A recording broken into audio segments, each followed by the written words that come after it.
Demand for security cameras is exploding around the world with billions spent on domestic and public systems. The question is, though, who is watching all this video and what are they doing with it? Let's find out from Image Matrix tech editor Duro Sen. He's on assignment at the moment. Duro, what have you been able to find out?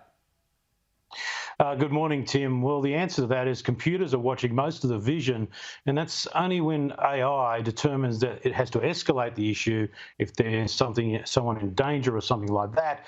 And though it's identified a criminal, then it passes it on to a human.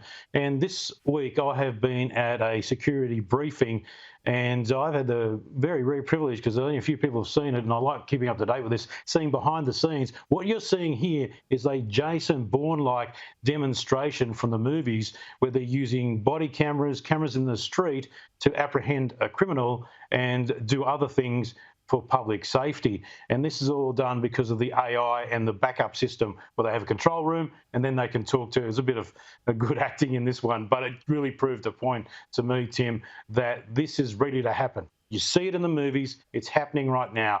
Cameras are everywhere. They're smart. People aren't actually watching the cameras. You just couldn't watch the hundreds of millions of hours of vision that's been taken all over the place.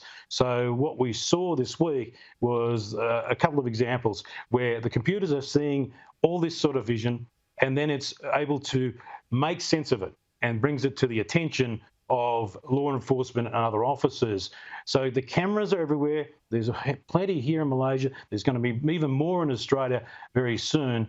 But the good news is that humans aren't watching you every second. It's only when a critical thing happens. So they're here to stay, Tim, and I guess we just have to get used to it. So that was put on by Motorola Solutions. Now, that's not the phone company. They used to be one thing down the track, but they are heavily involved in Australia. So it's not just about, Tim, the cameras as well. It's about the communications that our emergency services and police use. There's a sort of a separate network there. But, yep, the cameras everywhere, Tim, and there's no escaping it. What's the latest with doorbell cameras? Well, this is something that's really interesting, Tim, because it is almost making us happy to have surveillance, because we're doing it ourselves. You see all these funny videos going online, like Ring Doorbell, where they've posted shots of even crooks being told to get away and stop stealing the stuff from the front porch. Well, this stuff is us getting used to it. So we might, as a group, complain about the government or whatever public safety cameras out there, but I can tell you that we're softly becoming more used to it ourselves. And Ring Nation is supposed to be a show coming out soon by Ring that's like America's Funniest Home Videos, putting all this stuff together. So there'll be a lot of dog videos and cat videos, but they're everywhere. So yes, public safety cameras are there, being recording everything, but we're doing it ourselves and also giving it up to the police. So I think as long as they're pointing in the right direction, it's okay. I'll tell you what, when they solve crimes, and I've actually been part of this in the past, then you're very happy to do it. There's a new iPhone security update, and you reckon we should install it today? Tim, please, can you update this right now on the desk? We can't mess around. I've done it. I've done it. Really... I did it with Steve Fennick yesterday. Oh. Oh, fantastic. So it's, 15.6.1 that you're looking for. And the reason this is really important, Tim, is that this is a vulnerability that we really haven't seen for a while, and it affects something like called the kernel in the phone. That is at the core of the phone. There's another thing as well that affects WebKit, and Apple have been very strong. Update now. I updated all my devices right here. I've told the whole family to do it because this would give a bad actor, a hacker, a chance to actually take control of your phone remotely. You're unlikely to be targeted given all the devices around the world, but please get to it and crack it. And it's not just for the phones either, Tim. It's also for your Macs. Make sure you update those as well. But this is a really important thing to do right now.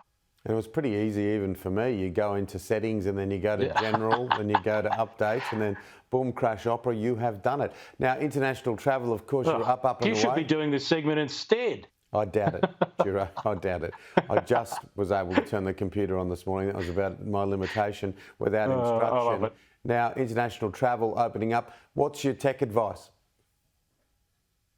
Well, coming to Malaysia, I think getting one of these could be the go. Now, these are the next year glasses from TCL. and or next Wear, I should say. And I've got to say, when they first launched, they were about $899 or something like that, but they're down to only $650 or something. And they are basically a movie cinema on your eyes. So you can check this out. I was playing with them on the plane on the way over, and they look like a 140-inch screen on your glasses. You just have to on your head. So you just plug them into a phone that's compatible. Most phones, if you've got an iPhone, you miss out, but a laptop like a MacBook will work. And then you can watch movies. There's me watching away. I was watching a bit of Star Trek, and it looks like a 140-inch screen. It's fantastic. If you want something bigger that's not on your eyes, here's the new S8 the Tab S8 Ultra. It is incredible. It is over 14 inches. OLED screen, one of the best screens I've ever seen, but it does take up a couple of rows. It's massive. So make sure you look out for that. That's the Samsung Galaxy Tab S8 Ultra. The other thing is you've got to look at earbuds that have noise cancelling and ambient sound capabilities. So you don't not only get the noise cancelling, but Tim, when you put your finger on, like these Sonys here, you put your finger on the button, you can hear the ambient sound. So if there's an emergency, you have to listen to the flight announcements, you can hear that. So they're really important to get those sorts of earbuds. And the other thing too is something like this, is power adapter, which does PD or power delivery. Look for PD, because this thing powers my MacBook Pro and my phones. They're smaller, so look for the ones that say PD, and just a power board. It's something like that, because once you plug in, you can plug everything else in. Plus, if you get little USB connections in there, you're ready to roll. So it's good to be traveling again. It's great to be here in Malaysia. It's fantastic stuff. And then next weekend off to Tassie. So it's all begun, Tim.